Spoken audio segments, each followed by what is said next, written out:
शलाकया चक्षुरुन्मीलितं येन तस्मै श्रीगुरुवे नमः। नमो महावदन्याय कृष्ण प्रेम प्रदायते कृष्णाय कृष्ण चैतन्य नामने गौरतुषे नमः। हे कृष्ण करुणा सिंधु दीन बंधो जगतपते गोपेश गोपिका कांत राधा कांत नमोस्तुते। तप्त कांचन गौरांगी राधे वृंदावनेश्वरी वृषभानुसुते देवी प्रणमामि हरिप्रिये। तवैवास्मि ना जीवामि त्वया विना इति विज्ञाय राधिके नयमां चरणान्तिकम्। गुरवे गौरचंद्राय राधिकाय तदालय कृष्णाय कृष्ण भक्ताय तद्भक्ताय नमो नमः।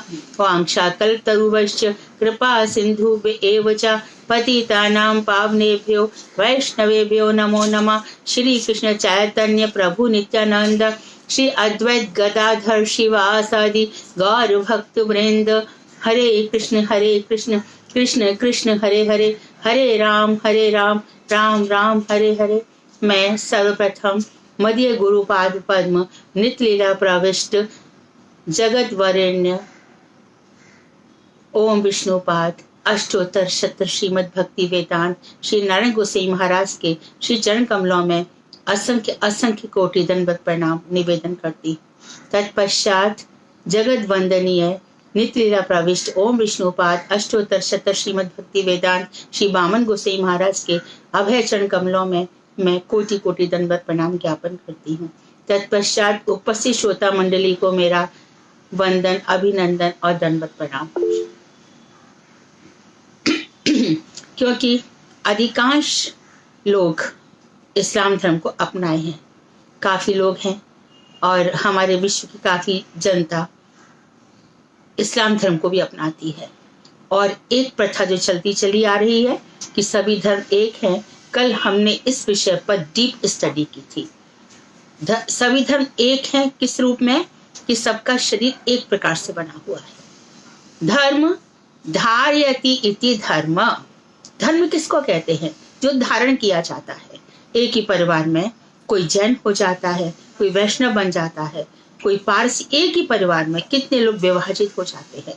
उस परिवार को श्रेष्ठ माना जाता है जिस परिवार में कोई किसी के धर्म पर रोक नहीं लगाता। ऐसी सब बातें सामाजिक नेता किया करते हैं। फिर भी शास्त्र, प्राचीन शास्त्र, यूनान मृष्य रोम सब मिट गए यहाँ से। क्या बात है कि हस्ती मिटती नहीं हमारी। सदियों रहा है दुश्मन दौरे जमा हमारा। सारे जहां से अच्छा हिंदुस्तान हमारा। बहुत बहुत नए धर्म आए, लोगों ने अपनाया। लोगों ने सोचा भी कि समाज में इस बहाने मारकाट नहीं होगी। धर्म के नाम पर जहां एक और शंकराचार्य जी को बहुत ऊंचा स्थान दिया गया। आप लोग शायद जानते हो शंकराचार्य जी को जेट सुविधा मिली हुई है। और दूसरी ओर जो मुसलमानों के नेता हैं मौलवी जी, उनको समान स्थान है। आज क्या बोलते हैं उसको, ईद का चांद आज निकलेगा न कल निकलेगा, ये डिसीजन वहां से लिया जाता है। शंकराचार्य जी जहां भी जाएंगे उनके साथ फॉलोअर्स रहेंगे, पुलिस सुरक्षा रहेगी। ये हमारे संविधान ने कर दिया। संविधान ने दो मत बना दिए साथ के साथ, चलने दो। और वहीं पर नेतागिरी हो गई। और हम सब बाल बुद्धि, हम सब की बाल बुद्धि हमको भी लगने लगा। और क्योंकि राष्ट्र स्वतंत्र हुआ था, इसके लिए नारेबाजी बहुत हुई। हिंदू मुस्लिम सिख ईसाई हम सब हैं भाई भाई, ये सब बताया गया। ये गलत नहीं है। वैष्णव हैं सब, विष्णु से निकले हैं इसके लिए। लेकिन काल यवन कंस रावण शिशुपाल ना जाने कब से वैष्णव विद्वेषी पैदा होते चले आ रहे हैं। तो अर्जुन का प्रश्न है और भगवान श्री कृष्ण का उत्तर है कि मेरे प्रकार से दो प्रकार की सृष्टि बनाई गई, सुर और असुर। अर्थात जो मुझे मानते हैं वो सभी भूत सर्गव, वो सारी सृष्टि देवता है। देवता इसका मतलब ये नहीं है कि जो स्वर्ग में वास कर रहे हैं, दिव्य लोक में वास कर रहे हैं, इसके लिए वो देवता है। यहाँ पर भी इस विश्व ब्रह्मांड में जो मुझे मान रहे हैं वो सब देवता है, और जो मुझे नहीं मानते वो असुर है। तो वैष्णवों की प्रवृत्ति कैसी होती है, ध्यान देंगे। ब्रह्मभूत परमात्मा, ब्रह्मभूत प्रसन्नात्मा, ना शोचती ना कांक्षति। जो भगवान में अपने आप को ब्रह्मभूत हो गया है, गीता में भगवान कह रहे हैं अर्जुन, वो ना शोक करता है ना कोई इच्छा करता है। तो मन तो है, भगवान ने मरवा दिया ना। इच्छा कहां पे उत्पन्न हुई, मन में। इच्छा वहां पर है, सा इच्छा ब्रह्म सूत्र कहते हैं, उपनिषद कहते हैं। ये सृष्टि कहां से आई, सा इच्छा, उसने इच्छा की। क्या इच्छा की, एको हम बहुश्यामः, मैं अकेला हूं, बहुत सारा हो जाऊं। अब बहुत सारे तो हो गए, लेकिन ये क्या, हाँ हाँ मैं कह रहा हूं ना, सुर भी है और असुर भी है, दोनों को साथ लेकर के मैं चला। ऐसा क्यों किया आपने, आस्तिक प्रवृत्ति क्यों है। ये संसार विरोधाभास में जी रहा है, यही मेरी अचिंत्य शक्ति है। मैं साकार भी हूं, मैं निराकार भी हूं। मुझसे सुर भी मुझसे ही निकले हैं और असुर भी मुझसे ही निकले हैं। आप रोक नहीं सकते थे, नहीं, कारण जीव स्वतंत्र है तो चित्कण, चेतना शक्ति है, लेकिन किसी ने अपनी चेतना को जड़ जगत में लिप्त कर दिया है और किसी की चेतना एकदम जागृत है। तो किसी भी स्थिति में भूलता नहीं है कि मैं श्री कृष्ण का दास हूं, और जो असुर है वो किसी स्थिति में भूलता नहीं है कि भगवान की सारी शक्तियां मैं अपने अधीन कर लूं। अरे छोटे मोटे लुटेरे चोर तो घर घर में मिल जाते हैं, भगवान उनको क्षमा कर भी देते हैं, लेकिन जो बड़े बड़े हैं उनके लिए तो भगवान को ही अवतार लेना पड़ता है। तो इस तरह की सृष्टि में हमें कभी कभी लगता है कि ऐसा नहीं बनाते तो अच्छा था, परंतु भगवान बार बार कह रहे हैं कि जीव स्वतंत्र है, मैं उसको अपनी ओर मोड़ना चाहता हूं, नहीं मुड़ता। जीव को इतनी स्वतंत्रता हासिल है, तो जीव इतना स्वतंत्र हुआ कहां से। 3 चीजें नित्य हैं, ध्यान रखिए, मैं वेदांत बता रही हूं। 3 चीजें नित्य हैं, जीव यानी जीवात्मा, हमारी आत्मा, भगवान और कर्म। तो कौन से कर्म से क्या मिलेगा, एक छोटा सा एग्जांपल बताती हूँ। जनक जी बैठे थे, विदेह कहा जाता है उनको, शरीर की सुध बुध नहीं है, इसलिए सीता जी विदेह की बेटी क्या कहलाई, वैदेही। जनक जी बैठे हैं अपने विराजमान है, तो एक बार उनकी इच्छा हुई, विमान उपस्थित हुआ और वो विमान में बैठ गए कि चलो एक परिक्रमा लगा करके आते हैं। तो जैसे ही विमान यमलोक के ऊपर पहुंचा तो वहां पर नीचे के लोग चिल्लाने लगे, हे पुण्यात्मा, हे पुण्यात्मा, तुम थोड़ा रुको रुको रुको। संयमनीपुरी, यमराज की पुरी में नरकवासी चिल्लाने लगे, रुको रुको रुको। ये वो लोग थे उस समय के, जब भगवान श्री राम यहां से गए तो साकेत वासियों को ले गए थे अपने साथ। तब लोगों ने कहा भगवान ये पृथ्वी खाली हो जाएगी। भगवान ने कहा नहीं, ऐसा नहीं होगा, ये पृथ्वी फिर से जीवों से भर जाएगी, जीव नित्य है। ऐसे कुछ लोग थे जो राम के साथ नहीं गए थे, वो सब नरक में आ गए थे। तो संयमनीपुरी में वो लोग बैठे थे। तो जैसी विमान वहां से चला, ए पुण्यात्मा रुको रुको, तुम्हारे यहाँ के जाने से हमको बहुत आनंद मिल रहा है, दिन रात हम त्रास में हैं, दिन रात हमारे साथ हमारी देह को जलाया जाता है, तेल में खौलाया जाता है। जी ये देह कहां से आई?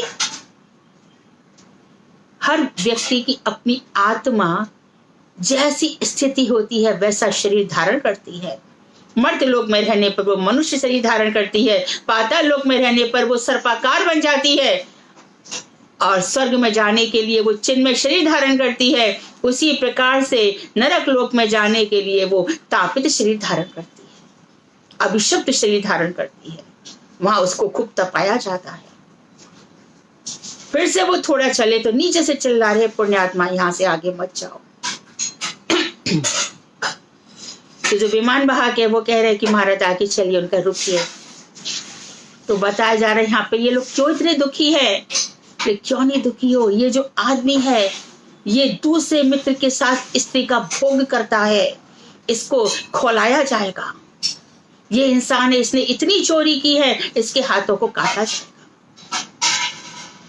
तो जो आत्मा हमारे शरीर में हुए रोग, भूख, ताप इत्यादि को महसूस करती है, वही हमारी आत्मा वहां पर जाने के लिए पाप शरीर धारण करती है। तो यमराज क्या करेंगे, इतना सब भुगवा कर बोले इतना सब इसको भुगवाऊंगा, इसने बहुत प्रकार के अपराध किए हैं, बाद में इसको शूकर कुकर योनि में डालूंगा।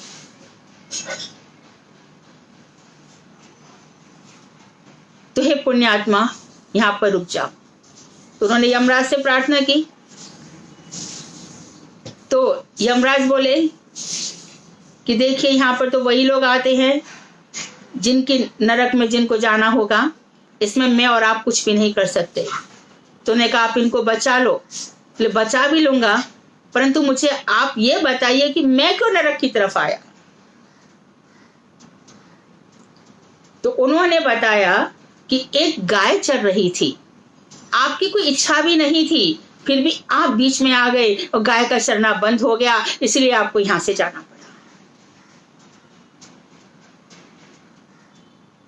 विदेह जी ने यमराज से कहा इन सब लोगों को अभी स्वर्ग में डाल दो। पुण्यात्मा थे, स्वर्ग में डाल दो। क्यों, ऐसा क्या हो गया था। मैं भगवान का नाम ले रहा हूं, राम का। तो ब्रह्म मुहूर्त में शुद्ध नाम जो एक बार लेगा वो ब्रह्मांड को तारने की शक्ति प्राप्त कर लेता है। तो जनक जी तो राम के उपासक थे। भागवत जी में भी उनका वर्णन आता है। निमि राजा थे, निमि राजा के पास गए हैं, उनको उपदेश दिए गए हैं। दत्तात्रेय का भी वर्णन आता है, वहां भी 24 गुरु हैं। तो इस तरह से जो बातें हैं ये मस्तिष्क में कब घुसती हैं, ध्यान रहे, शास्त्र योनित्वात्। आप रोज श्रीमद् भागवत सुन रहे हो ना, हर कथाओं में जाते हो, कितनी सप्ताह ज्वाइन करते हो, कितनी सप्ताह, कितना भागवत की कथाएं समझ में आई। ब्रह्मसूत्र तो कहता है ना शास्त्र योनित्वात्, शास्त्र पढ़ो, इससे भगवान प्रकट होंगे, भगवान समझ में आएंगे। भगवान कहाँ छुपे हैं, शास्त्रों में छुपे हैं। तो हमको तो शास्त्र पढ़ने नहीं आते। तो महाप्रभु जी जा रहे दक्षिण में, एक व्यक्ति बैठा है और गीता देख रहा है। गीता में देख रहा है कि भगवान बीच में खड़े हुए हैं, उनका रथ है और वो अर्जुन को एक उंगली उठा करके उपदेश दे रहे हैं। वो उसी को देख के आंसू बहा रहा है। महाप्रभु जी वहां से निकले, अरे ये उल्टी गीता देख रहा है, ये क्या है, खाली चित्र देख रहा है, इसी से उसका कल्याण है। तो शास्त्रों में सबसे पहले आशीर्वचन लिखे जाते हैं। उसमें सबसे पहले कहा जाता है कि इसको जो पढ़ेगा उसके जीवन का कल्याण होगा। उमा कहूँ मैं चरित सुहावन, भगवान शंकर भी कहते हैं पार्वती सुनो मैं बड़ा सुंदर वर्णन करता हूं। मंगल और अमंगल दोनों की दिशा का निर्देश किया जाता है।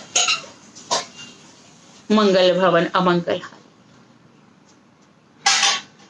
तो हर चीज की गहराई है। तो यहां पर हमारा मुख्य पॉइंट है कि मुसलमान किस तरह से विधर्मी हो गए, धर्म से दूर चले गए।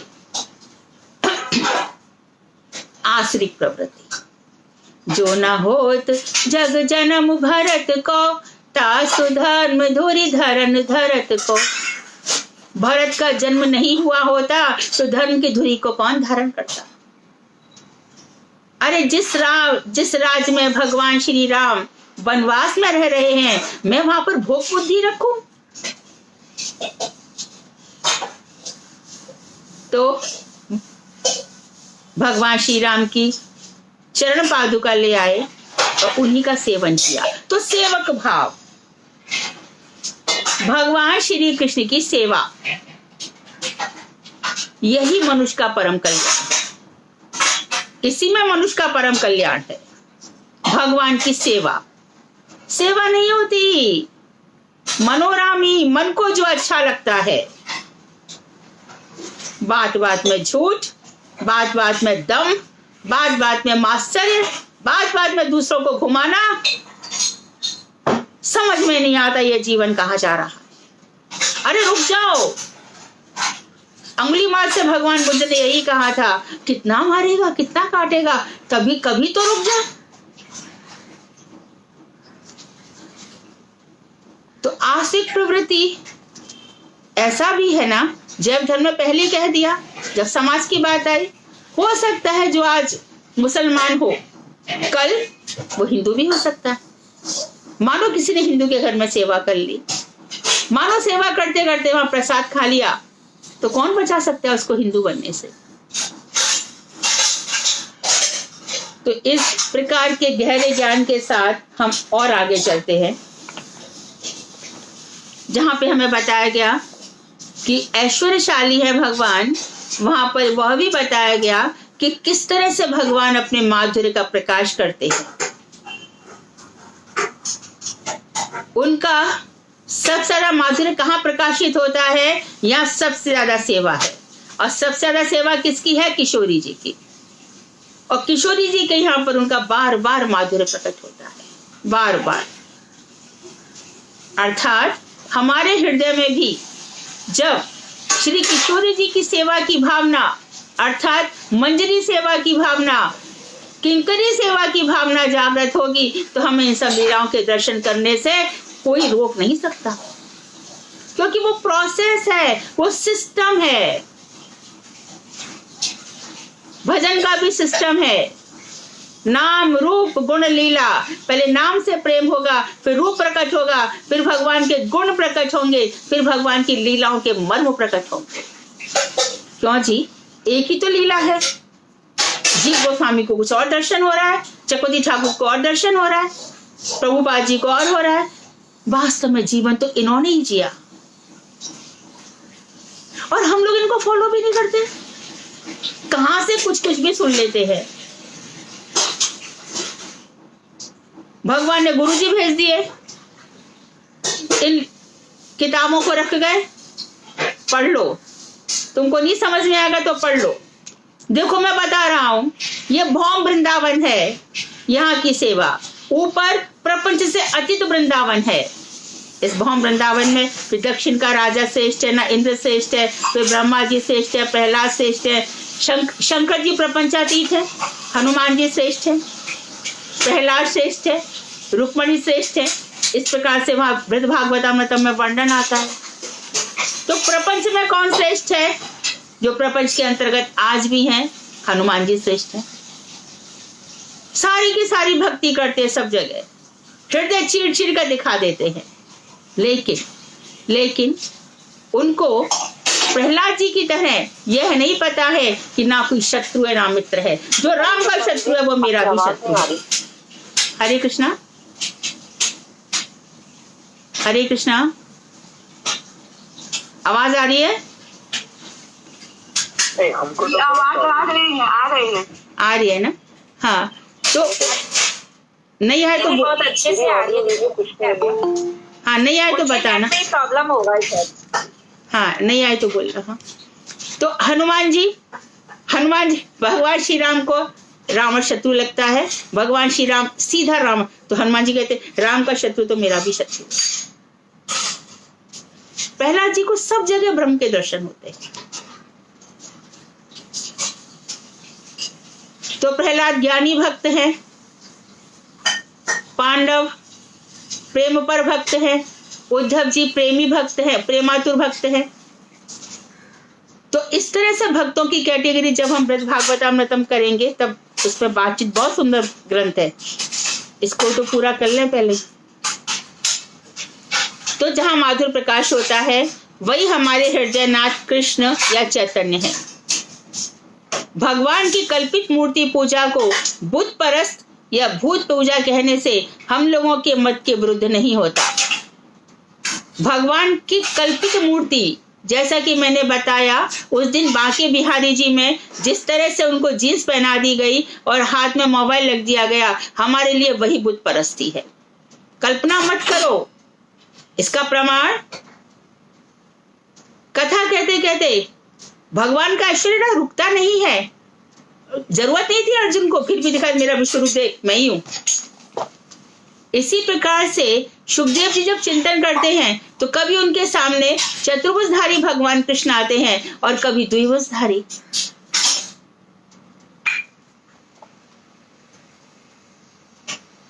तो उन्होंने कहा जो कल्पना है वही बुत परस्ती है।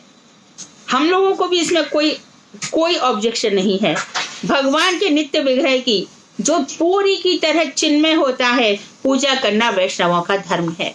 हम तो मूर्ति पूजा को भगवान का नित्य विग्रह मानते हैं। हमारे उठाने से भगवान उठते हैं और हमारे सुलाने से सो जाते हैं। आप जब नवद्वीप जाएंगे, श्रीखंड में जाएंगे, आज भी जो यदुनंदन और रघुनंदन माता पिता है, बेटा है, तो आप देखेंगे कि आधा लड्डू खाया है, पिता ने जैसी झांका कि क्या भगवान खाते हैं, हाथ पीछे कर लिया।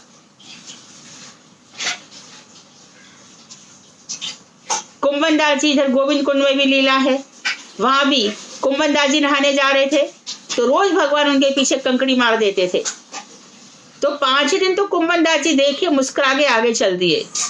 एक दिन कुंभन दास जी ने उठा करके उल्टी कंकड़ी मारी तो ऐसा गुस्सा किया कि आज तक मुंह फुला करके बैठे। नादिरा जरा आवाज मत करो। तो वैष्णवों की विग्रह पूजा बुत परस्त नहीं होती। किसी पुस्तक में बुत परस्त का निषेध होने से ही वह निषिद्ध नहीं हो सकती। कोई पुस्तक में कह दे कि ये बुत परस्ती है, इससे अर्थ ये नहीं है कि उसका निषेध हो गया। जो व्यक्ति पूजा करता है उसके हृदय की निष्ठा के ऊपर ही सब कुछ निर्भर करता है। निष्ठा यस्य देवे तथा गुरौ, गुरु में जैसी निष्ठा है और वैसी भगवान में निष्ठा है। देखिए भगवान में निष्ठा हो गई और गुरु में निष्ठा नहीं रही, मूर्ति में निष्ठा नहीं रही तो सब गड़बड़ हो जाएगा। आपके घर की मूर्ति, आपके घर के गुरु, मूर्ति का अर्थ भगवान है, ये एक ही है।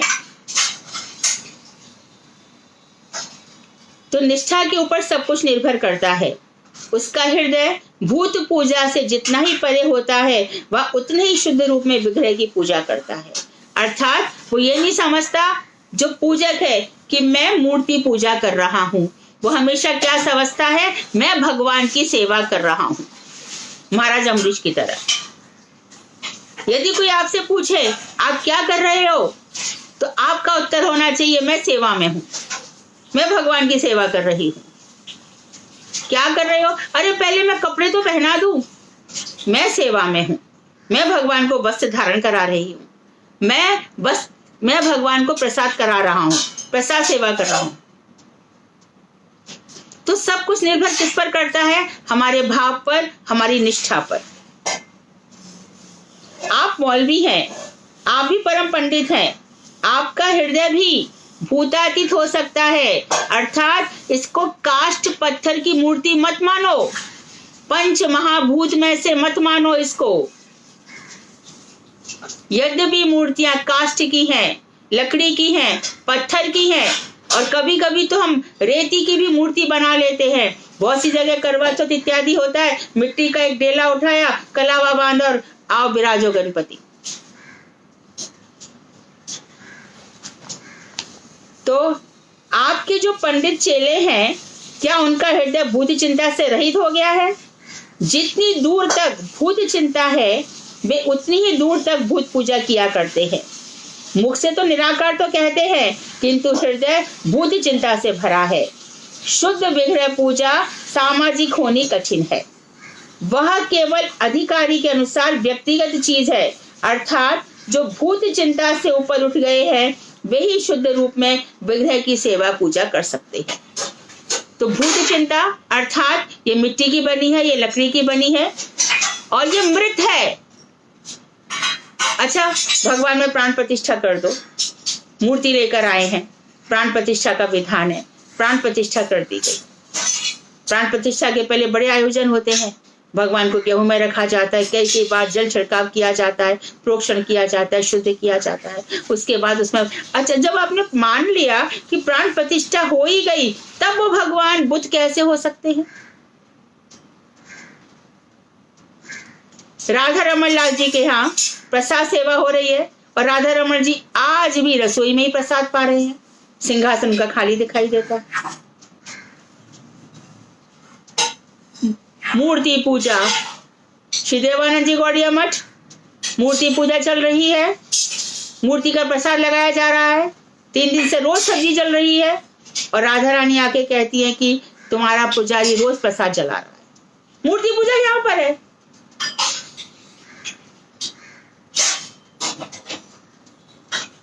रसोई बन रही है, बाण गोसाई महाराज नीचे किसी काम के लिए चले गए, देखा कि एक बहुत ही सुंदरी स्त्री रसोई में कुछ कर रही है, घबरा गए। परम गुरुदेव पूज्यपाद भक्ति प्रज्ञान केशव गोसाई महाराज के पास गए, उनका एक स्त्री कहाँ? उन्हें कहा नहीं, स्वयं राधा रानी आई है, पूजा इन लोगों की है। और यदि कोई ये कह दे अरे भैया वो तो बहुत बड़े बड़े भक्त थे, अरे छोड़ दो ना, रघुनाथ दास गोस्वामी तो छाछ में ही रह जाते थे, अरे ये हमारे लिए सीढ़ियां हैं, इनसे दूर मत भागो, हमें भी इनका फॉलो करते करते इनके जैसा बनना है, दूर मत भागो इनसे। अरे आपकी तो बात छोड़ दो, आप तो बहुत ऊंचे पहुंचे हो। नहीं, यदि ऐसे महान व्यक्ति को राधा रानी ने हमारे जीवन में भेजा है तो हमें उनको फॉलो करना चाहिए। तो हमारी जो स्थिति है, अरे हम तो ऐसे हैं, हम बच्चों के माँ बाप हैं, हम बच्चों का ये है, हमें तो इनके लिए जोड़ना है, ये करना है, नहीं, धीरे धीरे प्रार्थना करो कि ये सब चीजें हमारे जिंदगी से निकल जाए।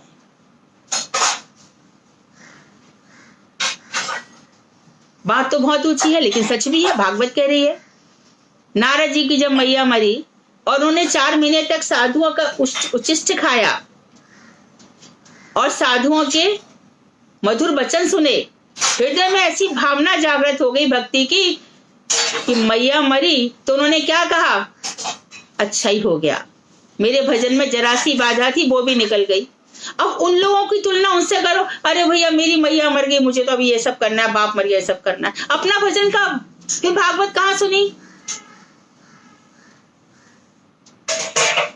अपने हृदय को चित्त स्वरूप बनाओ, परम चेतना, कृष्ण कॉन्शियसनेस हमारे हर बात में, हमारे हर व्यवहार में, हमारे हर चिंतन में, हमारे हर कार्य में कृष्ण सेवा रहनी चाहिए। तो वो मूर्ति पूजा है। तब हम घर में मूर्ति की सेवा कर रहे हैं, उनका ही दिया खा रहे हैं, अपने लिए वो जो कुछ भी घर में संग्रह करवा रहे हैं। कहीं कहीं तो वो अभी देखो मंदिरों में ही देखो, चलो देखो, कहीं तो उनके राजभोग चल रहे हैं, खूब बढ़िया बढ़िया प्रसाद हो रहा है, और कहीं पर सनातन गोस्वामी पाद के यहाँ पर वो बाटी खा के भी रह रहे हैं। वो ही तो उनकी अचिंत्य शक्ति है। मैं गोकुलानंद जी मंदिर में खड़ी थी, मैंने देखा कि अरे एक मंदिर में इतनी विशाल सेवा है, यहाँ पर कितने संक्षेप में। पुजारी से पूछा, मैं कहा यहाँ पे प्रबंध किस तरह से होता है? तो उन्होंने कहा कि जब गोकुलानंद जी यहाँ पर आए तभी जब चक्रवर्ती ठाकुर ने कहा हमारे पास भजन बहुत करना है तुम्हारी सेवा के लिए, हम कहाँ से प्रबंध करेंगे? तो उन्होंने कहा हम स्वयं प्रबंध कर लेंगे, तुमको जरूरत नहीं है। तो ये उन लोगों के लिए जो ये जानते हैं पग पग पर भगवान मेरी रक्षा कर रहे हैं। तो उन लोगों की बात सुनकर के कम से कम इतना तो सीखें, दूर क्यों भागे? अरे हमारी सिचुएशन इससे बहुत डिफरेंट है। नहीं, जहां हूं मैं वहां से मुझे ऊपर उठना है। मैं आपसे विशेष अनुरोध करूंगा कि आप इस विषय पर गौर से विचार कर, मौलवी साहब कह रहे हैं, मैंने खूब गौर से विवेचन कर देखा है कि आप लोगों ने भगवान शब्द में जिन 6 चीजें बताई हैं, कौन कौन सी, ऐश्वर्य, शक्ति, वैराग्य, शोभा इत्यादि, तो कुरान शरीफ में अल्लाह शब्द में भी भाई चमत्कारिताएं बताई गई हैं। अल्लाह शब्द का अर्थ लेकर तर्क वितर्क करने की आवश्यकता नहीं है, अल्लाह ही भगवान है। तो गोराचांद वैष्णव ने उत्तर दिया, अच्छी बात है, यदि ऐसा ही है तो आपने परम वस्तु का सौंदर्य ऐश्वर्य स्वीकार किया, अर्थात ब्रह्म खाली ज्योति स्वरूप नहीं है। यदि उसका साकार है तभी तो उसके अंदर सुंदरता है, साकार है तभी तो उसके अंदर ऐश्वर्य है, साकार है तभी तो उसके अंदर मधुरता है। आप अपनी बात से बदल रहे हैं। अतएव इस जड़ जगत से पृथक चित्त जगत में उनका सुंदर स्वरूप आपने स्वीकार कर लिया। इस जड़ जगत से ऊपर चित्त स्वरूप, यही हम लोगों का श्री विग्रह है। तो मौलवी साहब बोले, परम वस्तु के चित्त स्वरूप श्री विग्रह की बात हमारे कुरान में भी लिखी गई है। तो देखो, जो लोग कुरान कुरान कहकर कुछ भी बोलते हैं ना, उनके सामने बोलो, जो परम वस्तु भगवान है उनका चित्त स्वरूप श्री विग्रह है, अर्थात खाली ज्योति वस्तु नहीं है, खाली ज्योति नहीं है वो परम वस्तु, उनका भी चित्त स्वरूप है, भगवान का भी श्री विग्रह है। ये हमारे कुरान में भी लिखा गया है। अतएव हम लोग उसे मानने के लिए बाध्य हैं, वी आर कंपेल्ड कि भगवान का विग्रह है, भगवान का विग्रह है। किंतु उस चित्त स्वरूप की कोई प्रतिमूर्ति तैयार करने से वह जड़ स्वरूप हो सकती है। तो जो चित्त स्वरूप कुरान में बताया गया है, हम उसको मूर्ति रूप में कल्पित नहीं कर सकते, फिर वो जड़ हो जाएगा। भगवान को वहीं तक रहने दो, यहाँ पर उनकी मूर्तियां मत बनाओ। ऐसा किसने कहा?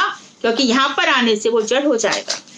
यदि वो इसके माधुर्य जान सकते थे, थाली भर के लाई खींचड़ो ऊपर घी की बात की, जी में मारा श्याम धनी, जी मावे बेटी जात की। कर्माबाई ने उसके ससुर कह के गए कि जमा देना, भगवान को जिमा रही है, और जिमा रही है तो भगवान खा भी रहे, क्योंकि वो इस बात का विश्वास ही नहीं करती कि भगवान नहीं खाते। भाव की बात है, कांच की मूर्तियां बोलने लगती हैं। भाव की बात है, महाप्रभु देखते देखते टोटा गोपीनाथ में समा जाते हैं। भाव की बात है, मीराबाई देखते देखते द्वारका में समा जाती है। भाव की बात है, बांके बिहारी कंगन बेच करके दूध पीने आ जाते हैं।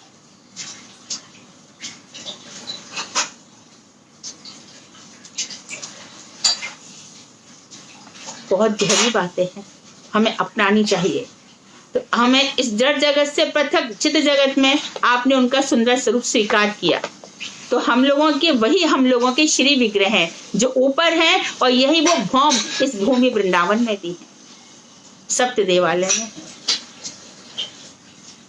तो मौलवी साहब कहने लगे कि परम वस्तु के चित्त स्वरूप श्री विग्रह की बात हमारे कुरान में है, अतएव हम लोग बाध्य हैं, किंतु उस चित्त स्वरूप की कोई प्रतिमूर्ति तैयार करने में वह जड़ स्वरूप हो पड़ती है। इसी को हम लोग बुत कहते हैं।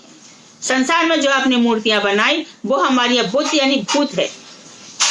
भूत पूजा करने से परम वस्तु की पूजा नहीं होती। आप बताइए कि आप इस विषय में क्या कहते हैं? मौलवी साहब ने कहा, जो ऊपर की चित्त वस्तु है उसको नीचे नहीं बनाया जा सकता। तो गोराचांद ने उत्तर दिया कि वैष्णव शास्त्रों में भगवान की विशुद्ध चिन्मय मूर्ति की पूजा की व्यवस्था है।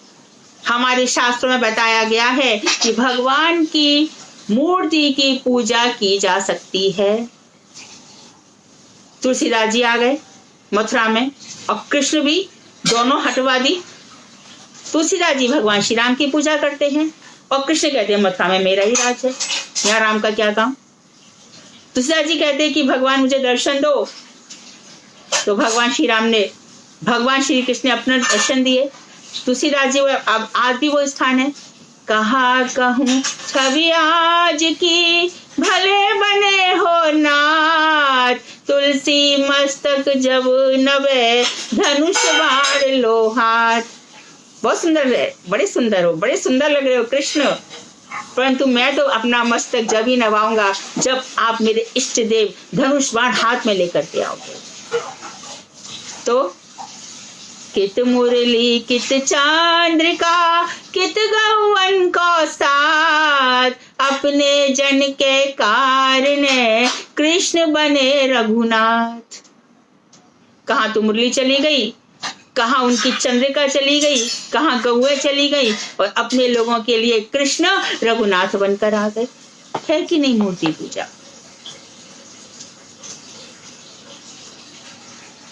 कितने कितने उदाहरण ऐसे मिल जाते हैं। शिव जी के सेवकों को भी मिल जाते हैं। रामेश्वरम में से अपने आप आवाज आने लगती है, रामेश्वरः रामः यस्य ईश्वरः सा रामेश्वरः।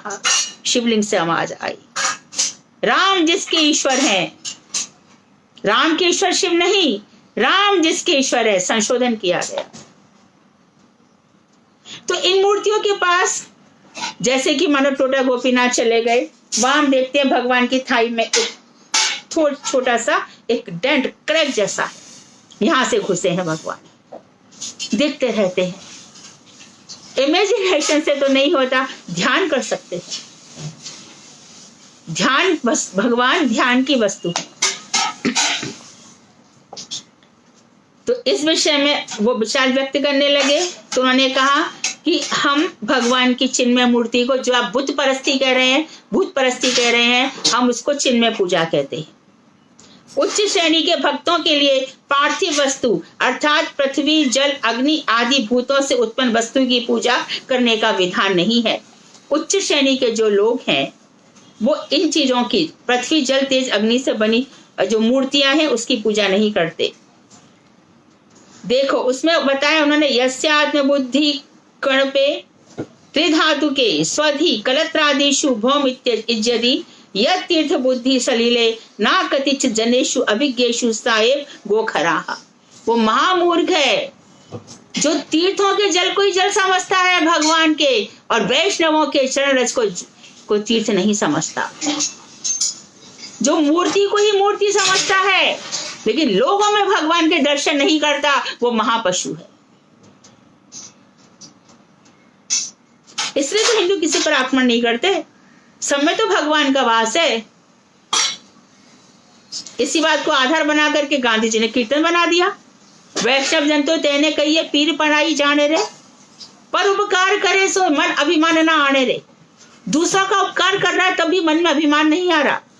अरे बहुत पैसा है, किसी वैष्णव की सेवा ही नहीं की, क्या करेगा इस पैसे का? बहुत शक्ति है, किसी की रक्षा नहीं की, बहुत अन्न है, वैष्णव लोगों को दान नहीं किया, बहुत सारे वस्त्र हैं, लोगों को दिए ही नहीं, क्या करेगा? बहुत सारी भूमि है, दान ही नहीं की। अरे शुद्ध भक्ति के लिए कर देता, नहीं तो गौ पालन के लिए दे देता, ये तो बेचारी अनाथनी लड़कियां हैं उनके लिए छात्रावास बना देता, सामाजिक आध्यात्मिक कुछ तो करता, कुछ भी नहीं किया। ऐसे ही और कितने लोगों को तो पता भी नहीं चलता कि हमें किसकी सेवा करनी चाहिए। जिसको मन में आए धन दे दिया और एक दूसरे को खुश कर दिया।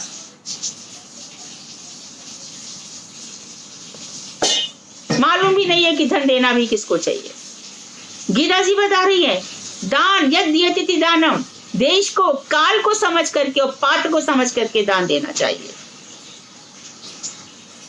तो यहाँ पे यही बता रहे हैं कि मूर्ति को मूर्ति समझता है, वो सबसे गया बीता है, वो कनिष्ठ से कनिष्ठ भक्त है जो लोगों में भगवान का दर्शन नहीं करता।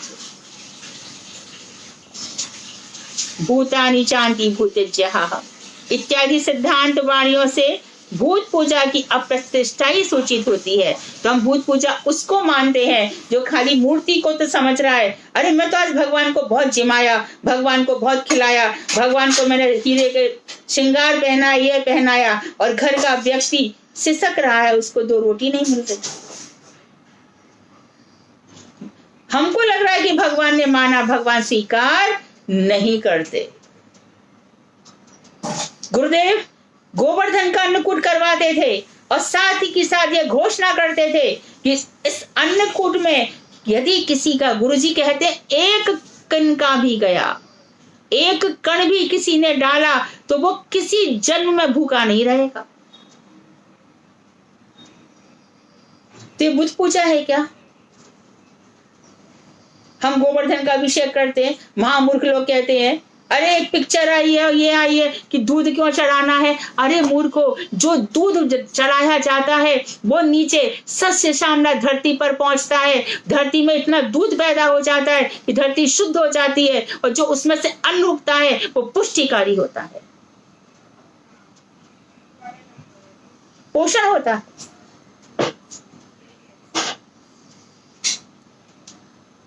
भगवान के द्वारा विधान किए हुए पुराणों में, वेदों में, उपनिषदों में कुछ भी गलत नहीं है, सब वैज्ञानिक है।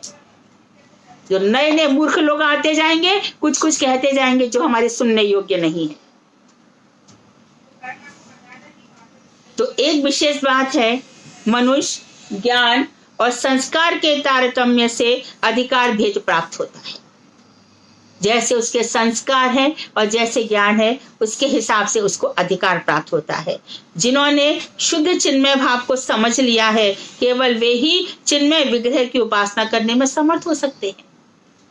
अभी बहुत से लोग तो अभी देखो, दुकान पे आप खरीदने जा रहे हो, दुकानदार को तो बेचना है ना, वो क्या करेगा, हाथ में चाय भी पी रहा है ना, और मूर्ति को सजा भी रहा है। देखो बहन जी, देखो भाई साहब कितनी सुंदर है, देखो ये इसका वंशी, ये देखो ये पूरा रूप सजा दिया। उसका भाव क्या है, मेरी मूर्ति बिक जाए। तो उसका चिन्मय भाव है क्या? अच्छा, मानो वो मूर्ति किसी के घर जा करके अपना स्वरूप प्रकट कर देती है, तो क्या उस मूर्ति में चिन्मयता नहीं है? अधिकार भेद से और संस्कार भेद से सारे के सारे रीजन से।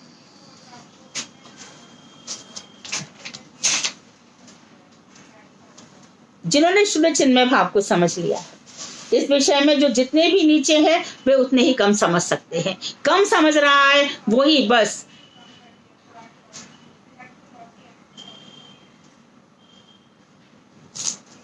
बहुत सारी बातें होती हैं। अत्यंत निम्न अधिकारी व्यक्ति को चिन्मय भाव की उपलब्धि नहीं होती। जैसे मैंने बताया कि वो बेच रहा है, वहां पर ये सब कर रहा है, उसको चिन्मय भाव की उपलब्धि नहीं होती।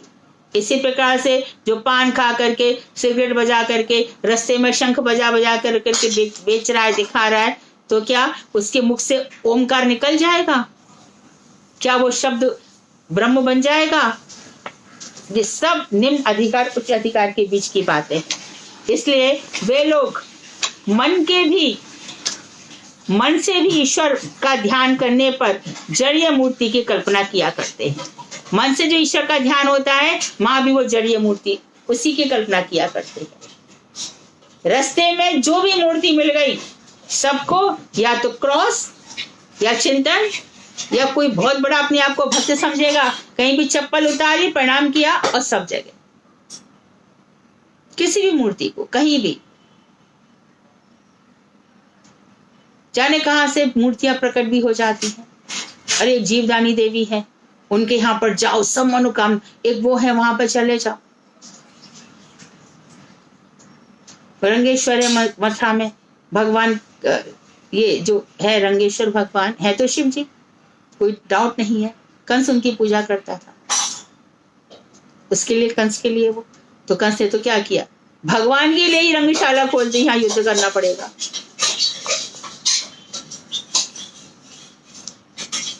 चिन्मयी मूर्ति को ईश्वर मूर्ति समझना और मन के द्वारा जड़मयी मूर्ति का ध्यान करना एक ही बात है। अतएव उस अधिकारी के लिए प्रतिमा की पूजा करना कल्याणजनक है। जो चिन्मयी मूर्ति है, ये भगवान की ही मूर्ति है, और अभी वो मन से जो ध्यान करना है, उसको एक ही बात कह सकते हैं, इस अधिकारी के लिए प्रतिमा की पूजा करना कल्याणजनक है। अभी उसका स्थान ऊंचा नहीं हुआ है, इसलिए वो जो कुछ भी कर रहा है, कम से कम इतना तो कर रहा है कि मूर्ति की पूजा करके ही खा रहा है, कुछ तो उसका ध्यान कर रहा है। तब कहा जाता है कि अच्छा भैया ये मूर्ति की पूजा, कुछ तो मंत्र बोलो। अच्छा, और कुछ नहीं तो स्नान करा रहे हो, कुछ बहुत ज्यादा तुमको पुरुष सूक्त इत्यादि नहीं आते, सहस्त्र शिक्षा से ये सब नहीं आते हैं, तो कम से कम स्नान करते समय महामंत्र बोलो। भगवान को स्नान करा रहे हो, हरे कृष्णा, गोपाल मंत्र बोलो। भगवान को वस्त्र पहना रहे हो, उल्टे हाथ पे रख लिया नहीं, विधान है वहां पर तौलिया रखो या कोई वस्त्र रखो, उसके हाथ में रख के फिर भगवान का करो। भगवान के तिलक लगाओ, भगवान की आंखें इत्यादि सब निर्मल स्वच्छ रखो। जैसे जैसे आपके भाव बढ़ते जाएंगे वैसे वैसे मूर्ति में चमक आती जाएगी। क्षण क्षण में मंदिर भागोगे, मंगला आरती के बिना रह नहीं पाओगे। दोपहर में भोजन के बाद आरती के बिना रह नहीं सकते। कम से कम फिर दोपहर में ठाकुर जी का उत्थापन होगा, शाम को आरती होगी, रात को शयन आरती होगी। शयन आरती समय करते समय जोर जोर से घंटा मत बजाने लग जाना। ठाकुर जी जैसे लोरी सुना रहे, धीरे धीरे घंटा बजाते हुए और उनकी न्यौछावर लेते हुए फिर उनको सुला देना। तो वास्तव में प्रतिमा पूजा ना करने से साधारण जीवों का अमंगल होता है। साधारण जीवों के लिए पहली स्टेज यही है कि उनका वो प्रतिमा, जैव धर्म में यही कहा गया है, जो साधारण व्यक्ति है, बहुत ही ऑर्डिनरी व्यक्ति है, उनको पहले मूर्ति पूजा में लगाया जाए। देखो हम जैसे जो साधारण लोग हैं तुलसी जी में जल डाल रहे हैं, है ना, और गुरुदेव है सामने से देख रहे हैं, मोरे ये अभिलाष विलास कुंजेती योवास नयने हेरे सदा युगल रूप राशि। उनके हृदय से यही अभिलाषा, यही प्रार्थना हो रही है। वो तो प्रार्थना कर रहे हैं, ईश्वर से सब कर रहे हैं, और हम जाकर के बोल महाराज जी आप भी जल डालो ना। हमको लग रहा है कि उनके पास जल नहीं है, पात्र नहीं है। अरे वो तो इस स्थिति से बहुत ऊपर उठ चुके हैं भाई।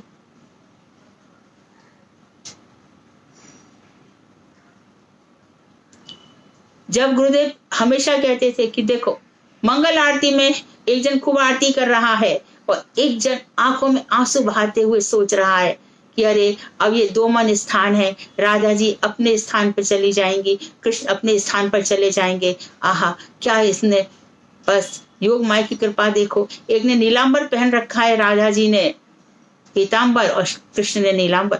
वो भावों में इतने खो जाएंगे, नए शिला में इतने चले जाएंगे। हमारे गुरुदेव नए शिला का चिंतन करते करते हरे कृष्ण करते करते उन्हें प्राण छोड़ देंगे। तो सचमुच दर्शन तो उन लोगों का ही आगे जब धर्म में आएगा। दर्शन किसका है, झुकना किसका है, प्रणाम किसका है, नमन किसका है। लाख लाख धन्यवाद है भक्ति विनोद ठाकुर को जो इस तरह से हमारी आंखें खुल रही हैं। तो साधारण जीव जब ईश्वर के प्रति उन्मुख होता है तो अपने सामने ईश्वर की प्रतिमा ना देखकर वह हताश हो पड़ता है। साधारण अवस्था में हताश आ जाती है, वो प्रतिमा के सहारे ही जीता है। मेरे भगवान खा लेंगे, मेरे भगवान पिएंगे, इसी से उसकी शुरुआत होती है।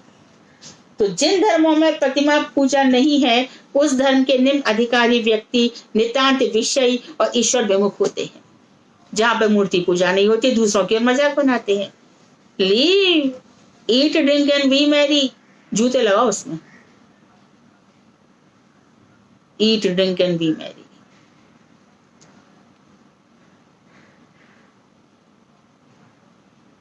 मत चिंतन करो ये सब। ये वही देश है, यहाँ पर पैसा भी जोड़ेंगे तो किस चीज के लिए? अरे पैसा रख दो, बीमारी में काम आएगा। अरे तो तुमने बीमारी के लिए पैसा जोड़ा, तेरे को बीमारी होनी ही होनी है। तुम जिस चीज के लिए जोड़ रहे हो, जिस इमेजिनेशन में पूरा जी रहे हो, वो चीज क्यों नहीं आएगी सामने?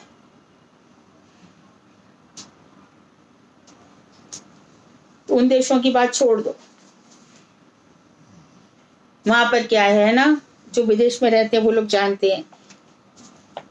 वहां पे कोई बोले कि भैया जरा ये बताओ तो सही कि बच्चों को 16 साल के बाद कैसे रखा जाए, कैसे क्या किया जाए, 18 साल के बाद कैसे हो। हम तो ये कहेंगे कि बच्चा हमारा ये कहेगा क्या माँ के बिना कोई रह भी पाता है क्या? क्या 18 साल लगा रखा है? मैं तो जीवन भर माँ के साथ रहूंगा, मेरा तो जन्म इसीलिए हुआ है कि मैं माँ बाप की सेवा करूंगा। तो वहां की आदतें यहाँ मत लाओ। जो मना है वहां से ले लिया, कहीं से कुछ ले लिया, कहीं से कुछ ले लिया और अपना जीवन का हिसाब किताब बना लिया। तो ऐसे लोग क्या होते हैं? नितांत विषयी, इनकी बड़ी भोग बुद्धि होती है और ईश्वर से विमुख हो जाते हैं। एंजॉय चक्कर में ईश्वर को भूल जाते हैं। अतः मूर्ति पूजा मानव धर्म की आधारशिला है। मूर्ति पूजा करनी चाहिए। महाजनों ने विशुद्ध ज्ञान योग द्वारा परमेश्वर की जिस मूर्ति का दर्शन किया है, वे भक्ति द्वारा पवित्र हुए अपने चित्त में शुद्ध चिन्मय मूर्ति की भावना करते हैं। जिनको विशुद्ध ज्ञान हो गया है, वहां पर श्रीमद् भागवत में लिखित वर्णित जितनी भी भगवान की मूर्तियां हैं उनका दर्शन होता है, और उसी हिसाब से वो इंडिकेट करते हैं मूर्तिकार को, भैया मूर्ति ऐसी बननी चाहिए। वराह जी हैं, माँ लक्ष्मी जी बैठा दी गई है ना केशव जी गौड़िया मठ नवदीप में, क्योंकि हम जानते हैं सब विष्णु अवतार में पत्नियां लक्ष्मी है। तोरण द्वार बनाया गया, नरहरि नाम रखा गया, ये सब के पीछे विधान है, इन्हीं को तो जानना है सब। भाव तरंग, ये सब तरंगे आती है भावनाओं की। तो महाजनों ने जिस मूर्ति का दर्शन किया, वे भक्ति द्वारा पवित्र हुए अपने चित्त में उसी शुद्ध चिन्मय मूर्ति की भावना करते हैं। भावना करते करते जब भक्त का चित्त जगत के प्रति आगे बढ़ता है, तभी जड़ जगत में उस चित्त स्वरूप का प्रतिफलन अंकित होता है। फिर वो जड़ जगत में थोड़ा थोड़ा हटता है। भैया मेरी दादी मूर्ति की बहुत पूजा, थोड़ा तो हट गई बेचारी, धीरे धीरे।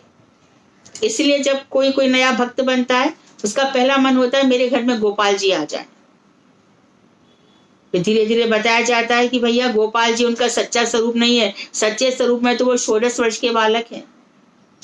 मैया यशोदा के लिए उन्होंने बाल रूप धारण किया है, मैया यशोदा की प्रसन्नता के लिए। तो भगवत मूर्ति इस प्रकार महापुरुष द्वारा प्रतिफलित होकर प्रतिमा हुई है। तो भगवत के चिंतन से, चिंतन का जो प्रतिफलन है वही हमारी चिन्मय प्रतिमा है। कभी तो खुद भी प्रकट हो जाती है। हमारी मथुरा में द्वारकाधीश का मंदिर, उनके सामने सेठानी का बाड़ा, वहां पर सपना आया ग्वालियर में मैं दवा पढ़ाऊं, मुझे निकालो। तो बस मथुरा में क्या हुआ, अपनी महिमा करवानी थी। अजीब है मथुरा में स्थिति, अपनी महिमा जगानी थी। 200-250 वर्ष पहले ये मूर्ति आ गई, 250 वर्ष हुआ होगा ज्यादा से ज्यादा, आकर के बैठ गए, अपार धन संपत्ति आ गए, सोने के हिंडोले, चांदी के हिंडोले, बड़ी अशरफियां। और द्वारकाधीश सोचते हुए आप मथुरा में क्या कर रहे हो, और वहां पे हो रही है सेवा कैसी, बाल भोग। तो महाराज जी भी हंस जाते थे इन बातों को। नाम है द्वारकाधीश, चतुर्भुज भी है, लेकिन सेवा बाल भोग की हो रही, ग्वाल भी जा रहे हैं। वहां पर किसी को अपनी मन्नतें मांगनी हो तो बस ग्वाल भोग के दर्शन होते हैं। भगवान को खिलाया जाता है, फिर अग्नि खिलाई जाती है चांदी की, गैया बछड़े रखे जाते हैं, किसी की बच्चा हो जाए, किसी की शादी हो जाए, वहां पुजारी ये सब करवाते हैं। तो मूर्तियां जैसे कि सबसे ज्यादा याद आ रही होगी आपको माधवेंद्रपुरी को, माधवेंद्रपुरी के किस तरह से भगवान गिरिराज जी खुद प्रकट हुए, श्रीनाथ जी स्वयं प्रकट हो गए, मुझे निकालो, वो मैं टीला के अंदर हूँ, कहाँ मिलोगे, जहाँ गाय रोज दूध देने आती है। तो ये माधवेंद्रपुरी जैसे लोग, जिनके लिए स्वयं भगवान खीर चुरा लेते हैं। मूर्ति आती है ना, उसको साधारण मत समझना। इसलिए मैं कहती हूँ घर की मूर्ति सबसे बड़ी मूर्ति है। वो तुम्हारे घर पर आए हैं तुमसे सेवा लेने के लिए। तो ये तुम्हारा गिरिराज जी की सेवा करते थे, तो मैंने सोचा कि क्यों ना मैं गिरिराज जी के लिए कुछ ले आऊं। मेरे घर पे भी गिरिराज जी थे दादी के पास। दादी बोली मैं बेटी का नहीं लूंगी, नहीं लिया उन्होंने अंत में। फिर मैंने कहा चलो मैं तीर्थमास की गिरिराज जी को श्रृंगार कर दूं। तो महाराज जी को बोला महाराज जी दर्शन करने आओ ना, गिरिराज जी कितने सुंदर लग रहे हैं। महाराज बोला हमको बहुत परेशान करती है, हम नहीं चाहेंगे, उनको दर्शन देना होगा तो खुद आएंगे। मैं उठा लाई गिरिराज जी, और महाराज जी देखो कितने सुंदर है। महाराज जी बोले अपने साथ लेने के लिए लाई है। अरे मैं कहता तो अच्छा महाराज जी प्रेरणा दे रहे हैं। मैं कहा हाँ महाराज जी मैं तो लेके ही जाऊंगी। तो मैं गिरिराज जी ले आई मुंबई में। बाद में सब लोग बोले कि अरे तुम लेके तीर्थ महाराज 3 दिन तक रोए। मैं कहा तो क्या हुआ, वो दूसरी ला सकते थे। बोले तुम एक लेके गई, वो 2 लेकर के आए। तो भगवान की इच्छा होती है, ये भगवान की प्रेरणा होती है। हमारे सबके घर में जो भी मूर्तियां आई है, ये हमसे कुछ लेने आई है, हमें कुछ देने आई है, अपना भाव, अपना भक्ति। लेकिन जैसा कि अभी बताया गया, मूर्ति में ही मूर्ति के दर्शन करना और लोगों में दर्शन नहीं करना, ये अपराध है, ये जड़ीय बुद्धि है।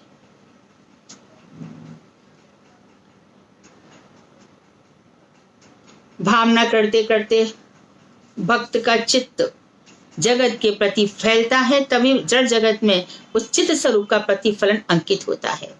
ये जड़ स्वरूप कौन है? भगवान का ही प्रतिफलन है। भगवत मूर्ति इसी प्रकार महापुरुषों द्वारा प्रतिफलित होकर प्रतिमा बनी है। वही प्रतिमा उच्च अधिकारियों के लिए सर्वदा चिन्मय विग्रह है। मध्यम देखो, उच्च अधिकारी के लिए चिन्मय है, मध्यम अधिकारियों के लिए मनोमय विग्रह तथा निम्न अधिकारियों के लिए पहले पहले जड़मय विग्रह होने पर भी क्रमशः पहले जड़मय विग्रह होती है, लेकिन भाव द्वारा जब बुद्धि शुद्ध हो जाती है तब वो चिन्मय विग्रह के रूप में उदित हो जाती है। मीराबाई को शुरू में क्या था? छोटी सी मूर्ति तो थी, बाबा बाबा मेरा पति कौन होगा? कि तेरे पति श्याम सुंदर ही होंगे। तो जड़ मूर्ति जो श्याम सुंदर की थी एक दिन वास्तव में श्याम सुंदर बन गए। तो छोटी छोटी बच्चियों की कभी आशा हो जाती है, मूर्ति उठा लाती है, उनको मना मत करो, रोको मत। छोटा बच्चा कुछ मांगता है, दे दो उसको। अतएव समस्त अधिकारियों के लिए शिवग्रह की प्रतिमा भजनीय और पूजनीय है।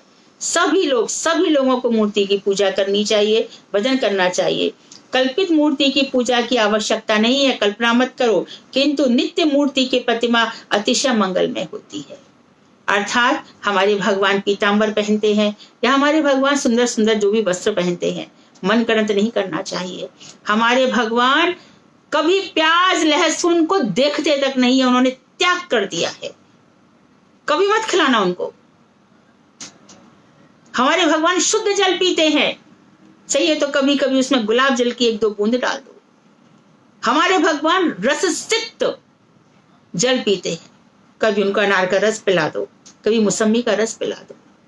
जो वो नहीं पीते वो कभी मत देना। वो कभी नहीं खाते तो बड़ा भारी अपराध हो जाएगा। किसी भी कोई व्यक्ति है, बाजार से कोई चीज बनी और बनी ला करके हमने तो भगवान का भोग लगा दिया।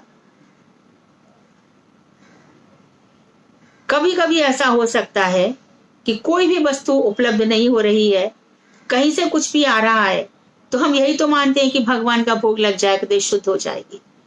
तो भी हमें यह ध्यान रखना चाहिए कि भगवान दीक्षित व्यक्ति के हाथ का बना ही प्रसाद खाते हैं। इमरजेंसी के लिए क्षम्य है। आज कोई व्यवस्था नहीं थी, घर में भी हम बनाना संभव नहीं था, उस समय भगवान भूखे ना रहे, इसके लिए फल आदि दूध आदि की भी व्यवस्था ना हो तो कैसे भी करके कोई अड़ोस पड़ोस दे रहा है, हो सके भूखे भी रह जाओ कोई बात नहीं, फिर भी संभव ना हो तो तुलसी दल दे करके भगवान को प्रसाद दे करके तभी खाना चाहिए। ऐसे 1-2 बार भगवान क्षमा कर देते हैं। तो वैष्णव संप्रदायों में इस प्रकार विभिन्न अधिकारियों के लिए प्रतिमा पूजा की व्यवस्था की गई है। इसमें तनिक भी दोष नहीं है, क्योंकि इसी व्यवस्था से जीवों का उत्तरोत्तर day by day, time to time, second by second कल्याण हो जाता है। वांछागल तरुवश्य कृपा सिंधु वेवचा पतितानां पावनेभ्यो वैष्णवेभ्यो नमो।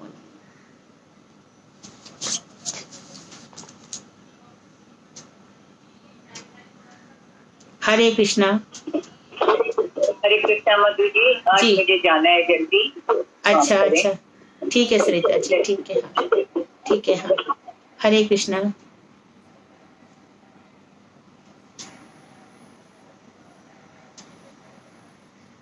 Any question?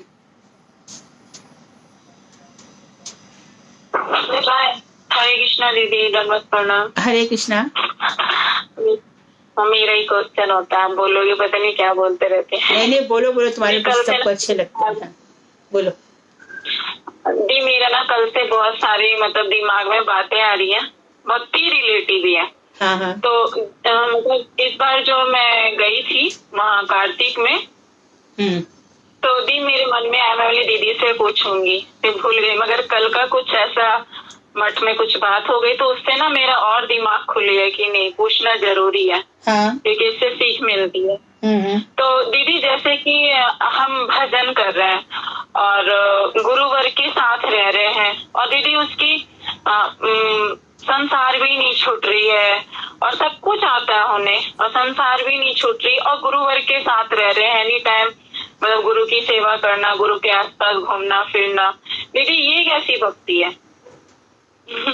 मेरे मन में आया ये प्रश्न कि गुरुजी के साथ रह रहे हैं फिर भी उनका संसार नहीं छूट रहा है। हाँ बिल्कुल नहीं छूट रहा। हाँ तो इसमें कौन सी बड़ी बात है? कुछ भी नहीं। भगवान श्री राम का दर्शन करके रावण ने अपनी आसुरिता छोड़ी क्या? कृष्ण का चिंतन करते करते कंस ने दुष्टों को भेजना बंद किया क्या? वो आया ही इसी भावना से है, तो वो अपनी भावना कर रहा है, वो सीखने आया ही नहीं, उसको भजन करना ही नहीं था, गुरु जी के आसपास आकर के उसको अपनी मनमानी करनी है। इसमें कोई चिंता की बात नहीं है। अच्छा हाँ। और दीदी, हाँ ठीक है ये, हाँ वो तो आपने अच्छा समझाया। और दीदी और मैं पूछ रही थी कि जैसे कि मैं आज मैं तो डेली लेक्चर सुनती हूँ दीदी, परम गुरुदेव की डेली। तो आज मैं लेक्चर में भी सुनी और मैंने भी ये वाली श्लोक तो मुझे भी बोले दीदी ये भजन नहीं है, ये भजन नहीं है, ये भी नहीं है, ये भी नहीं है। भजन केवल वही है जिसमें कृष्ण की अनुकूल हो, जिसमें कृष्ण प्रसन्न है, भजन है। तो दीदी मतलब बीच में जो इतनी सारी उतार चढ़ाव आती है, कभी मतलब वो उसमें दोष दिख जाते हैं, कभी ये ऐसे हो जाए, तो दीदी ये चलता ही रहेगा। हाँ, अभी बराबर कह रहे हैं ना, निम्न अधिकारी से उच्च अधिकारी तक। निम्न अधिकारी उसमें जड़ मूर्ति का दर्शन करता है, जो उत्तम अधिकारी है उसको चिन्मय मूर्ति दिखने लगती है, एक ही मूर्ति में अपने। और जो मध्यम अधिकारी है उसको मनोमय दर्शन होते हैं, जैसा उसका मन होता है वो वैसा ही करता है। ये रहेगा हमेशा।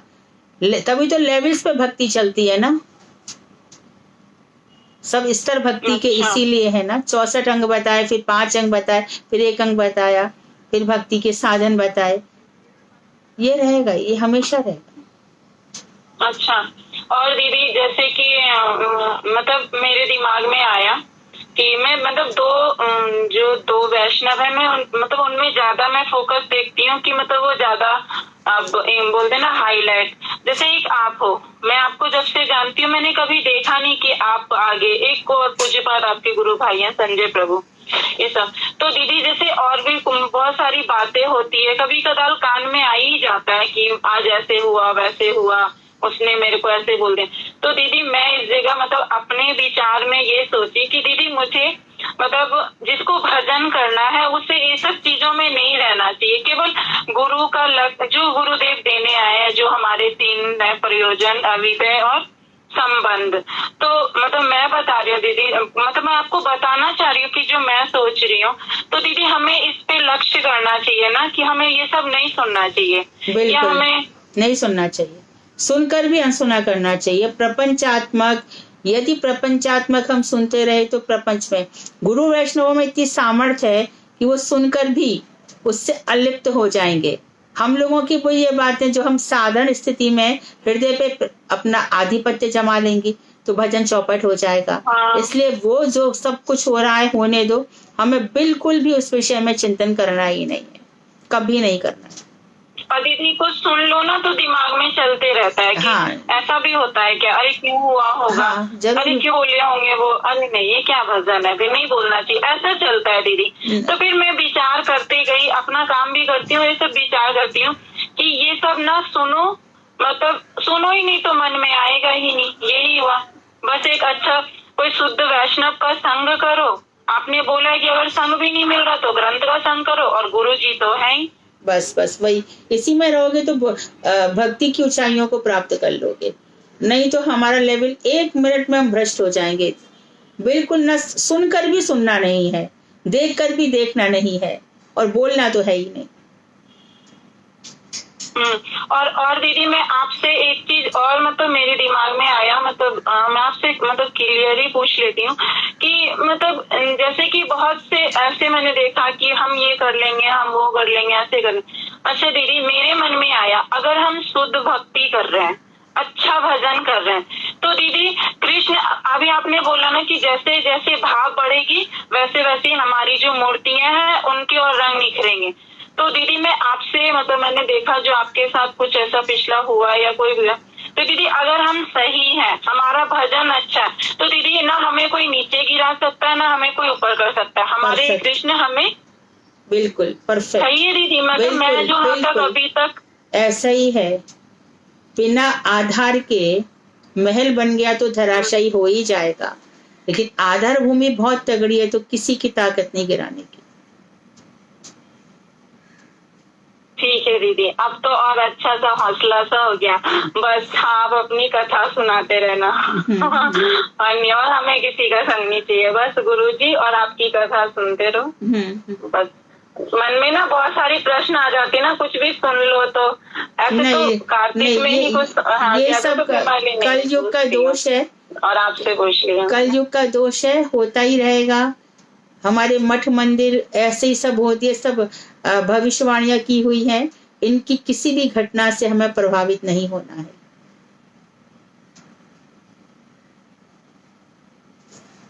मठ मंदिर भी ऐसा नहीं है उसको। हरे कृष्णा।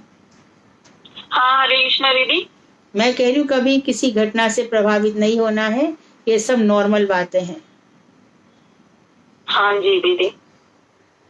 हाँ ये तो नहीं, मेरे से किसी ने प्रश्न किया था कल एकदम से कि रूबी तूने बोला था ना जो ज्यादा वो चलता है वो गिर भी जाता है। एकदम से मेरे को तेरी बात याद आ गई फोन किया कि रूबी तूने पिछले साल मुझे बोला था ना कि दीदी ज्यादा चिंता मत करो, ये उछल रहा ना गिरेगा। तो उसने तुरंत फोन करके कह रही है रूबी तेरी बात याद आ रही है मुझे कि तू सही बोली थी हंसी भी आ रही है। कोई नहीं, ठीक है, गुरु वर्ग सब लीला कर रहे हैं, वो हमारे सीख के लिए ही हुआ हमें, है ना।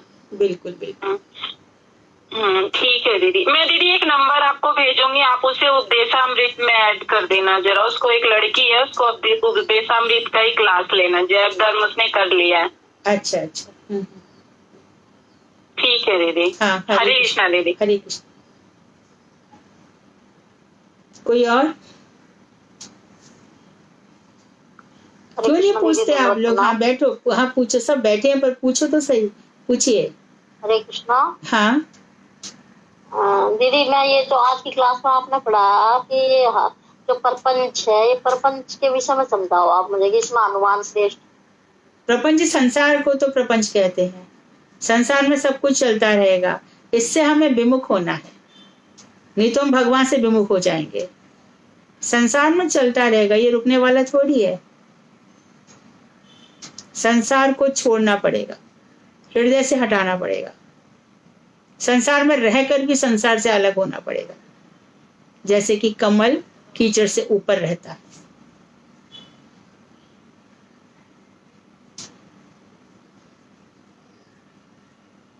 हरे कृष्णा। हरे कृष्णा दीदी। हरे कृष्णा। आ गया ना समझ में? आज मेरे फोन में ही कुछ खराबी थी, बार बार मैं हो जाती हूँ वो ना। ये मैं पूछ रही थी, आपने बताया था कि जो प्रपंच का जो विषय समझाया था आपने, तो इसमें मैं इतना ही लिख पाई कि प्रपंच में हनुमान जी श्रेष्ठ है। तो इस विषय को समझाओ आप थोड़ा सा मुझे। नहीं, ये जो अभी हनुमान जी संसार में ही है ना, अभी गए तो नहीं। हाँ जी, इसके लिए मैंने बताया था कि उनका। अच्छा, तो ये लोग बाग दुनिया जो मतलब मानना है कि कुछ लोग कहते हैं कि मैं तो हनुमान जी को ही मानता, तो इसमें ये हनुमान जी को श्रेष्ठ है, हनुमान जी प्रपंच में। हाँ, लेकिन भक्ति के रूप में एज ए डिवोटी श्रेष्ठ है ना, भगवान के रूप में थोड़ी है। नहीं उसमें मतलब भगवान के सेवक है ना ये तो। हाँ हनुमान जी। हाँ, राम रसायन तुमरे पासा, सदा रहो रघुपति के दासा। तो ये भगवान की सेवा में सबसे श्रेष्ठ है। जी जी जी जी दीदी। हरे कृष्णा दीदी। हरे कृष्णा दीदी, दंडवत प्रणाम। हाँ दीदी, मेरी जो आप बता रही मूर्ति पूजा में हमें मतलब वो रखना चाहिए, तो मैं तो दीदी पूजा तो करती हूँ मूर्ति पर, मेरा ना ज्यादा भाव नहीं है अभी, तो ये किस तरीके से आएगा? भजन करते करते आएगा। भजन में नाम करते करते आ जाएगा। हरि नाम में जितनी तुम्हारी निष्ठा बढ़ती जाएगी, सब कुछ जैसा यहाँ पे लिखा है। दीदी मेरी पूरी निष्ठा है हरि नाम में, तो मतलब अभी नहीं होगी जब, पर मूर्ति पूजा में अभी मैं ना इतनी निष्ठ नहीं हूँ। वो मूर्ति में लिखा है ना, इसमें चिन्मय दर्शन होने लगते हैं धीरे धीरे। जी।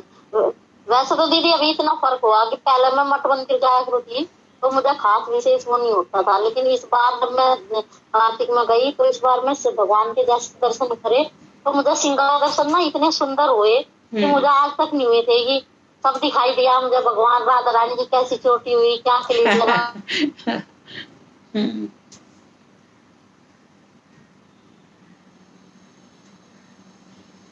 और कोई? ठीक है, फिर कल हरे मिलते हैं। कृष्णा दीदी, दंडवत प्रणाम। हाँ दीदी, एक छोटा सा सवाल ये है कि जैसे अभी आपने कौन दामिनी है? दामिनी है? सुधा हूँ दीदी, सुधा। हाँ सुधा, सुधा बोलो। तो दीदी जी, तो दीदी आपने बोला कि जैसे श्री विग्रह की बात हो रही थी कि लड्डू गोपाल का जैसे श्री विग्रह है, तो वो यशोदा नंदन के रूप में हम उनकी पूजा करते हैं। राइट। तो इसका कहने का मतलब ये हुआ कि हमें अपने घर में श्री विग्रह जो है भगवान के बाल रूप का ना रखकर भगवान कृष्ण और राधा जी का श्री विग्रह रखना चाहिए, या सिर्फ लड्डू गोपाल का विग्रह रखकर ही हम पूजा अर्चना को आगे बढ़ा सकते हैं? सुनो मेरी बात, तुम्हारे जो मंत्र हैं वो तो राधा कृष्ण के जाप के मंत्र हैं, है ना जी। तो यदि राधा कृष्ण के ही यदि इष्ट देव भी तुम्हारे वही है, मंत्रों को जो हम कर रहे हैं वो राधा कृष्ण की प्राप्ति के लिए कर रहे हैं, इसलिए यदि हमारी मूर्ति पूजा भी उन्हीं की हो, उन्हीं मूर्तियों की पूजा हो, तो फिर उसमें गड़बड़ नहीं होती। हमारे जितने भी मंत्र हैं तो हाँ वो राधा कृष्ण से रिलेटेड है ना। हाँ जी। इसके लिए दूसरी बात दीदी, एक तरफ हम जैसे गुरुदेव के लेक्चर सुनते हैं, पढ़ते हैं कि हमें जो भाव प्राप्त करना है, इवन हमारे जो और अन्य भी जो वैष्णव गुरु आचार्य हैं वो यही कहते हैं कि हमें जो भाव प्राप्त करना है वो राधा दास्यम भाव आना चाहिए हमारे अंदर। राइट। उसी को लेकर हमने अपनी अर्चना और अपनी पूजा को आगे बढ़ाना है। बिल्कुल बिल्कुल। हाँ जी। अगर एक तरफ हम कहते हैं कि हमें राधा दास्यम भाव चाहिए, इसका मतलब तो ये हुआ कि हमें सिर्फ और सिर्फ राधा मंजरी भाव चाहिए। बिल्कुल। तो उसमें हम भगवान कृष्ण की अर्चना क्यों कर रहे हैं? हम ये क्यों कह रहे हैं कि हमें अल्टीमेटली कृष्ण की सेवा नहीं, यहाँ गड़बड़ है। कृष्ण की सेवा प्राप्त करनी। सुनिए जो हमारे मंत्र हैं जी, तो राधा दास्यम जो गुरुदेव कहते हैं ना, इसका तात्पर्य ये है कि राधा दास्यम कब, जो राधा जी के प्राणनाथ भगवान श्री कृष्ण हैं, उन भगवान श्री कृष्ण के पास जो राधा जी हैं, तो ऐसा राधा दास्य मिले कि वो मेरी स्वामिनी के प्राणनाथ हैं। कृष्ण को छोड़ करके जो राधा जी को भजेगा वो असुर है, और जो राधा जी को छोड़ करके कृष्ण को भजेगा वो असुर है। क्यों? क्योंकि जो नित्य काल एक साथ रहते हैं उनको कोई कैसे अलग कर सकता है? क्या राधा जी कृष्ण के बिना जी पाएंगी? कभी भी गुरु जी ये नहीं कहते। वो उनका तात्पर्य यही होता है कि भगवान श्री कृष्ण संयुक्ता जो राधा है उनका दास हमें प्राप्त हो। ठीक है। तो मतलब ये हुआ कि हमें राधा दास्यम भाव का सिंपल सा जो साधारण सा मतलब ये है कि हमें ऐसी राधा जी का भाव रखना है जिनके साथ में हमेशा कृष्ण जी विराजमान हाँ, जो कृष्ण के लिए हमेशा लालयित रहती है, ऐसी राधा कृष्ण संयुक्ता, उनका हम दास्य करेंगे। तभी तो गुरुवाष्टक है ना, निकुंज यूनो रत केलि सिद्धय्या याली वियुक्तिरपेक्षणीय तत्राति दाक्षा तति वल्लभस्य। तो हमारे गुरु भी कैसे हैं, जो निकुंज में यूनो, जो दोनों युवा हैं, दोनों तरुण हैं, हाँ, उनको मिलाने के लिए जो लाखों प्रयास करते हैं। तो कृष्ण जब राधा जी को छोड़ छोड़ के चंद्रावली इत्यादि के पास जाते हैं, उनको बुला बुला करके लाना है। ठीक है दीदी, समझ आ रहा। हाँ, हरे कृष्ण। हरे कृष्णा। तो कृष्णा दीदी, हाँ हाँ, तो दीदी जैसा ये राधा दास्यम भाव के लिए बोल रही थी दीदी, तो इसमें जो हमारा ये एक भजन नहीं है जो आप बता रहे थे, राधा भजन यदि मति नहीं केला। हाँ, तो कृष्ण भजन व्यर्थ केला। बिल्कुल वही है। उसी का वो। हाँ ठीक है, फिर कल मिलते हैं। वांछा कल्पतरुवश्य कृपा सिंधुभ्येव च पतितानां पावनेभ्यो वैष्णवेभ्यो नमो नमः। हरे कृष्णा दीदी। हरे कृष्णा।